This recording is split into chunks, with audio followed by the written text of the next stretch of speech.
Nous sommes à 100 jours, à peu près, des élections présidentielles. Alors nous pouvons nous poser cette question toute simple. Quel est le programme politique de Dieu? Parce que quand un homme politique se présente, ou une femme, eh bien, il y a un programme, des idées, une intention générale, un objectif, un programme. Tout est synthétisé dans un programme. Alors, quel est le programme de Dieu pour nous tous? Eh bien, il me semble que ce programme de Dieu pourrait être synthétisé par ce petit slogan: la joie dans la liberté. Eh oui, la joie, parce que le discours programmatique du Seigneur est explicité dans ce texte, dans ce passage que vous connaissez bien, le discours, d'ailleurs c'est un discours, des béatitudes.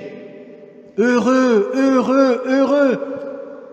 Le Seigneur nous manifeste que son intention la plus profonde, c'est que nous soyons heureux, et pas d'une joie qui passe, mais d'une joie qui dure. Et cette joie, eh bien, il la veut pour des êtres libres, avec évidemment tous les dangers que ça comporte pour lui. Et le Seigneur ne veut pas que nous soyons des robots ou des petits soldats, sinon il nous aurait créés comme tels. La joie dans la liberté. Eh bien, aujourd'hui, nous avons, si vous me passez l'image, nous avons en quelque sorte, Saint Jean nous dit que c'est le commencement des signes de Jésus. Eh bien, permettez-moi donc cette image, c'est en quelque sorte le premier meeting de Jésus qui va déployer son programme.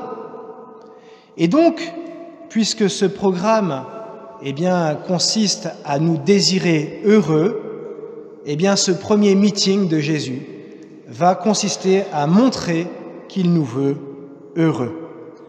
Ce commencement des signes de Jésus, quel est-il?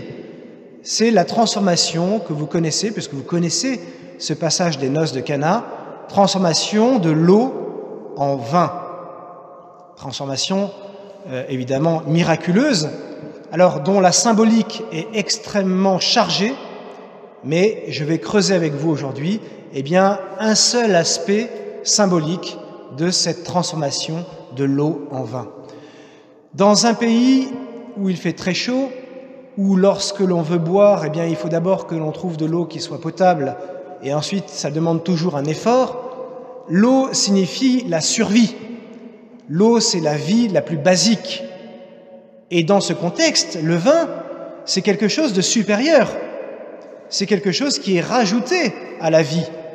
C'est ce petit quelque chose qui indique la joie. D'ailleurs, eh bien, il n'y a pas de grande fête sans vin. Et donc, la transformation dans les noces de Cana de l'eau en vin indique le passage de la vie de base à quelque chose qui évoque profondément la joie. Et vous constatez, eh bien, que c'est la Vierge Marie qui est attentive au cours des noces de Cana. Elle s'aperçoit qu'il va manquer quelque chose à ces noces, qui, soit dit en passant, est un contexte d'alliance. Et la Vierge Marie est attentive à ça et elle comprend qu'il va manquer de la joie à ces noces si jamais on s'aperçoit qu'il n'y a plus de vin. Et c'est grâce à elle eh bien, que va intervenir son Fils, qui va donc nous donner le premier des signes racontés dans l'Évangile selon saint Jean. Alors, eh bien, la Vierge Marie, vous savez que ce qu'on découvre de la Vierge Marie, ce qu'on dit de la Vierge Marie, on peut le dire de la même manière de l'Église. Et donc, en regardant Marie qui est attentive à la fête qui risque d'être gâchée si jamais on manque de vin, eh bien, de la même manière, en réalité, on peut dire que l'Église est attentive à déployer le programme politique du Seigneur, c'est-à-dire que l'Église est faite pour la joie. Marie est au service de la joie de ses noces, comme l'Église est au service de notre propre joie.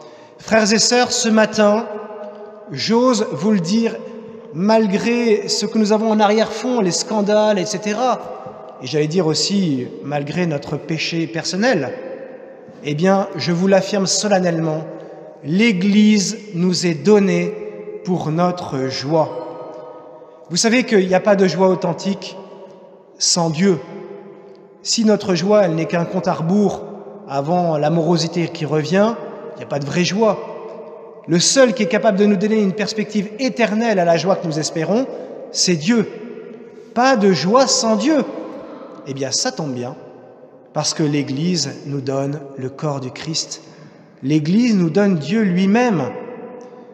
Vous savez bien, et vous spécialement, les époux, les familles, il ne peut pas y avoir de joie sans pardon.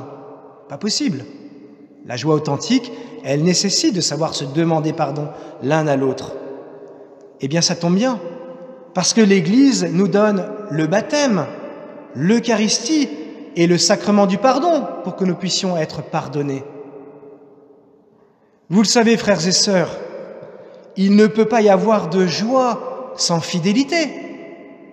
Eh bien, ça tombe bien, parce que l'Église nous donne le sacrement de confirmation, nous donne le sacrement de l'ordre et nous donne le sacrement du mariage pour que nous puissions rester fidèles. Enfin, vous le savez, frères et sœurs, il ne peut pas y avoir de joie si notre vie n'est qu'un compte à rebours jusqu'à la mort et l'anéantissement. Il n'y a pas de joie sans l'espérance de la résurrection de la chair. Il n'y a pas de joie possible, il n'y a pas de joie qui dure.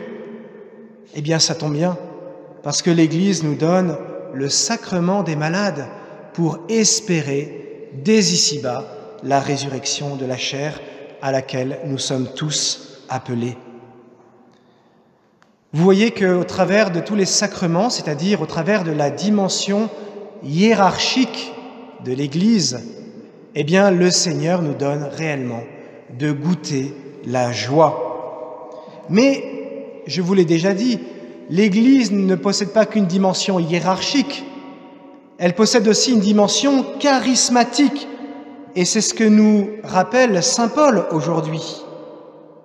Dieu nous donne la joie aussi dans cette dimension charismatique de l'Église, c'est-à-dire qu'il nous donne la joie aussi au travers des dons de l'Esprit Saint. Et ces dons, permettez-moi de vous le rappeler aujourd'hui, ils œuvrent aussi pour notre propre joie. Nous trouvons la joie dans les sacrements, mais nous devons aussi trouver la joie dans les dons de l'Esprit Saint. Et c'est pour cela qu'il nous faut les demander. Je vous invite, comme saint Paul en fait la liste, qui n'est pas exhaustive aujourd'hui, à savoir demander dans votre propre vie les manifestations de l'Esprit en vue du bien, c'est-à-dire en vue de la joie de tous.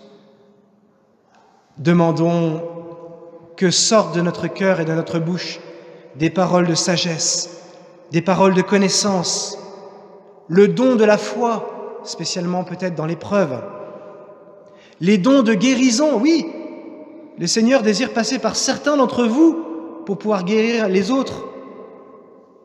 Le Seigneur désire passer par vous pour opérer des miracles. C'est pas moi qui vous le dis, c'est sa parole, c'est l'Écriture, c'est saint Paul.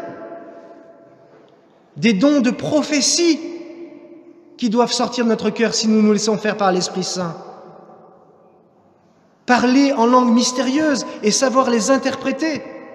Oui, frères et sœurs, l'Esprit Saint distribue ses dons dans son corps qui est l'Église, comme il le veut, à chacun en particulier. Et je vous invite vraiment à ne pas oublier cette dimension de l'Église. Sachez intérieurement demander que votre vie exprime la richesse des dons de l'Esprit Saint pour la joie de tous, parce que c'est le programme du Seigneur pour nous. Et nous pourrons ainsi dire toujours plus intensément, comme sainte Thérèse d'Avila savait le dire, « Je suis fille de l'Église, je suis fils de l'Église », c'est-à-dire les trésors de l'Église, eh bien, sont aussi les miens, et les dons de l'Esprit Saint font partie du trésor de l'Église pour que nous ayons la joie. Je termine avec cette petite phrase de la lecture d'Isaïe que nous avons entendue, qui pour moi n'est pas tout à fait anecdotique. Nous avons entendu cette magnifique phrase « Comme la jeune mariée fait la joie de son mari, tu seras la joie de ton Dieu. » Eh bien, ce matin, je vous pose simplement, en regardant l'Écriture avec vous, je vous pose cette question devant le Seigneur qui veut notre joie. Lui, il nous donne la joie, c'est entendu, par les dons hiérarchiques et par les dons charismatiques. Mais, est-ce que toi, tu fais la joie de ton Dieu?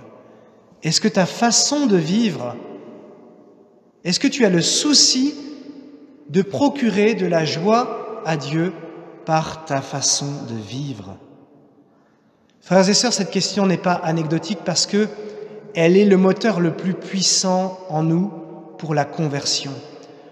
On ne change pas uniquement son cœur, ou on ne désire pas uniquement changer son cœur parce qu'il y a une règle et on voit bien qu'à certains moments, bon. Mais est-ce qu'on cherche la joie de Dieu?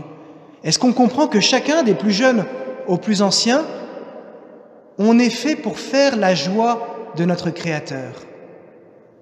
Et si on comprend que dans notre vie, il y a des choses qui ne vont pas encore, eh bien, voyez quel puissant moteur ça peut être pour nous de changer en se disant « Oui, je peux faire mieux si je désire faire la joie de mon Sauveur. » Frères et sœurs, en ce beau dimanche, eh bien, désirons faire chacun la joie de celui qui est notre joie.